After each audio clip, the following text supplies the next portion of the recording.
pace and obviously his age as well.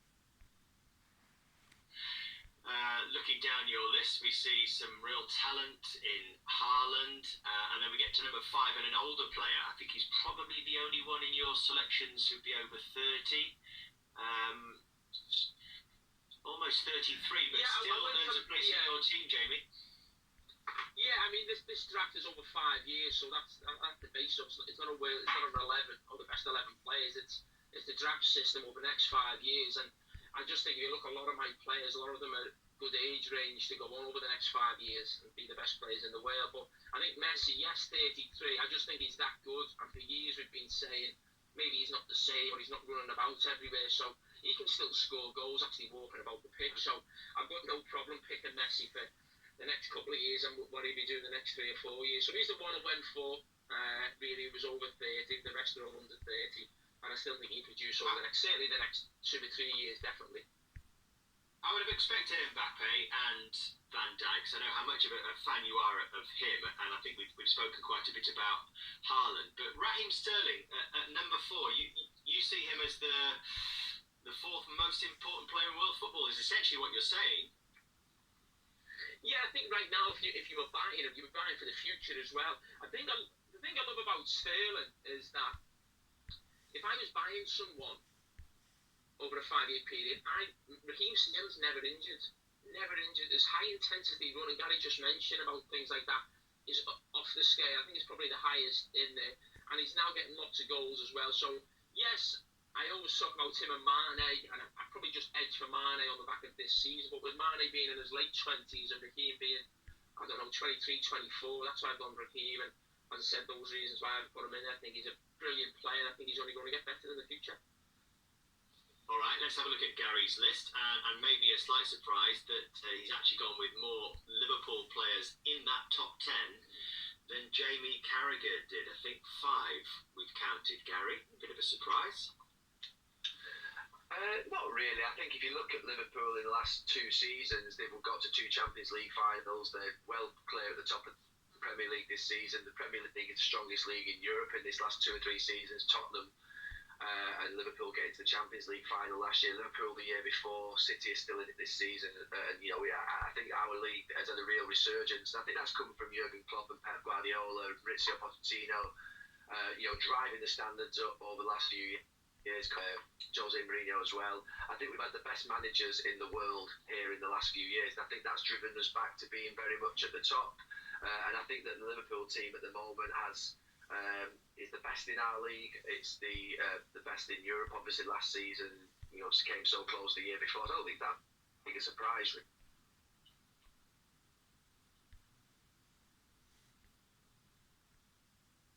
Well, no. I mean, the only thing about it, we were told beforehand about it being over 5 years. So the reason he's gone for, do you still think Mane and Salah will be at the level after that in 4 or 5 years? Well, you obviously don't, do you? No, I don't. I think top goal scorers or top attackers, I think once they get to 30, unless you're Messi or Ronaldo, who are just freaks and off the scale, I don't really. That's why I went for Haaland and Raheem Sterling, the younger players. So would you sell Mane and Salah now then at the peak, just before they dip over the edge in the next year or so? Oh no, I'd get as much out of them as I possibly can. Dominate at home and abroad as Liverpool are doing right now. And as you keep saying with that money that Standard Chartered Bank, you keep saying they're going to lend everyone money in the Premier League. They'll look after Liverpool. But no, the thing was about the next 5 years. So I don't think you've actually read the rules properly, actually, with the team that you've got. Well, you picked Messi. I just picked Mane and Salah. How much is it? 28, 29? Messi is better than Mane and Salah. Neither of you want to pick yours now, and in 3 or 4 years' time, you wouldn't have a team. Jamie, I'll be honest with you. I think if you look at my 10 against your 10, I genuinely think my 10 would do yours. Yeah, you're turning out to one off there. You don't understand the draft, Gary. You've gone with Kante. He's 29 as well. 30. Neither of you go with Jadon Sancho. Why not? To be honest with you, Dave, Jadon Sancho at this moment in time, in terms of we get carried away. I think we've got an amazing group of young English players. But we have to really look at the other players that exist in Brazilian players, Argentinian players, German players, Belgian players. We are not the only country in the world that's out as an England player and as an England coach that we have this golden generation. And you say golden generation, you think, yeah, it was, obviously Bex, Stevie, Frank, Wayne Rooney. But then Brazil had Rivaldo, Ronaldinho, and the Brazilian Ronaldo. What's that, platinum? It's, we're golden when you compare it to the.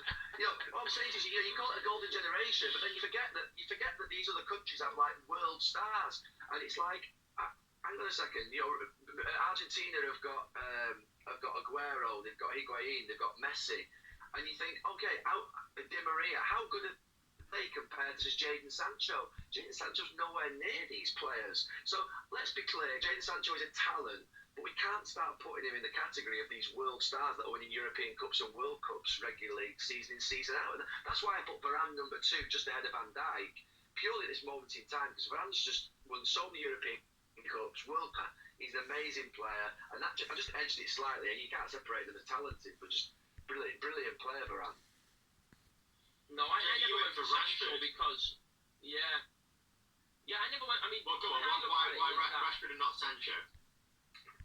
Well, I think Rashford. Listen, I've seen him play more.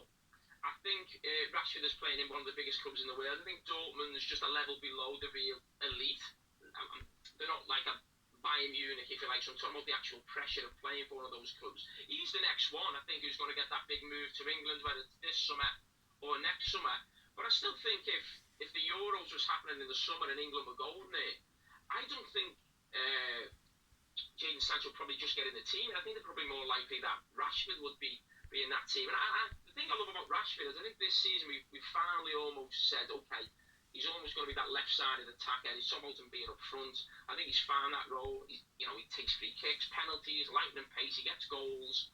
And I think over the next, his age as well, I think over the next 4 or 5 years, as I mentioned with Raheem Sterling, I think they could go on to be superstars for club and country. I probably should have put Marcus Rashford in my 10 on reflection when I look at his. The one I'd take on really to swap for mine would be Marcus Rashford actually. Who would you take out? Convinced on Mbappe? No, Mbappe's number 1 undoubted. You'd have to take. What about Haaland? No, I think it's still too early for me to say that he would be my draft pick out of all the best 10 players in the world. But even if the best 10 players could take now, no. The potential, yeah, but not for me, the best 10 players in the world. I think the player I'd take out maybe might be Kante and put Rashford in, maybe, not sure.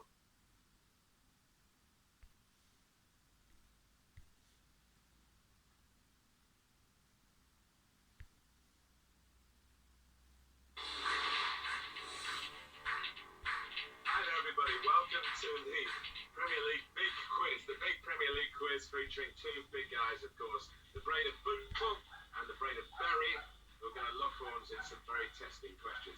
Now, Jamie Carragher is going to tell me which hand I've got a coin in to decide who goes first. I would normally go with your right hand, that's what you normally put the coin in, Martin. Well, you're wrong. Gary Neville's won the toss. Early advantage. It might be the only thing you win, Gary, but are you going to go first or second? I'll go first, Martin. Right. The first questions are, there are 10 questions in the first round, which you'll get directly about your club. And then we go on to different sections. You end up doing questions about the other person's club. For Gary Neville to start then, the 10 Manchester United questions. Who scored Manchester United's first ever Premier League goal? I can't believe he doesn't know that. It's not Sheffield United. I know, Steve Bruce. It was Mark Hughes. Who is the youngest player to score in the Premier League for Manchester United?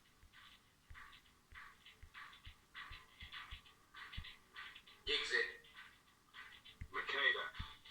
17 years, 226 days. 2 players have played for Manchester United, aged 40 in the Premier League. Ryan Giggs, and who's the other one? I'm torn between Van der Sar and